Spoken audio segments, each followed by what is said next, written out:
এই তো অনেক দিন পর আজকে চলে এসেছি একটু রেস্টুরেন্টে। বাইরে বের হওয়া হয় কিন্তু রেস্টুরেন্টে আসা হয় না। তোর বাবা বলল চলো আজকে যাই, একটু ঘুরে আসি। নতুন একটা রেস্টুরেন্ট হয়েছে তো আসলাম। এসে দেখছি অনেক ভিড়, আর রেস্টুরেন্টের ডেকোরেশনটা অনেক ভালো।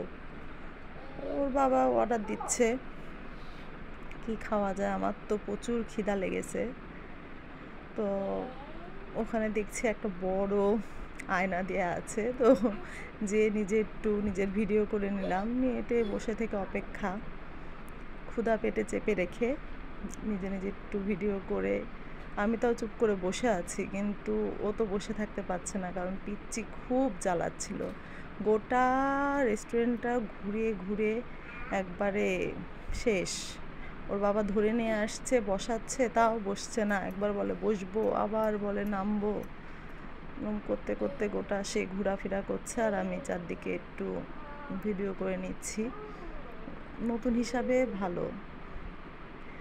তো আমরা অর্ডার দিয়েছিলাম মূলত এখানকার পিৎজাটা ভালোই ছিল। তো অপেক্ষা করতে করতে এই যে পিৎজা চলে এসেছে। আমি একটু খেয়েও নিয়েছি, খেয়ে দিয়ে তারপরে এই ভিডিও করা।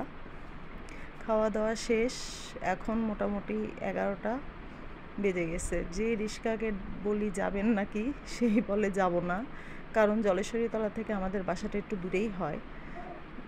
তো ওই যে এত রাতে ফাঁকা রাস্তাঘাট, একটা করে রিস্কা আসছে, আবার যাবে না বলে চলে যাচ্ছে। এদিকে আমার ছেলে রিস্কাতে উঠবে, ওর বাবার সাথে সেই জেদ শুরু করছে।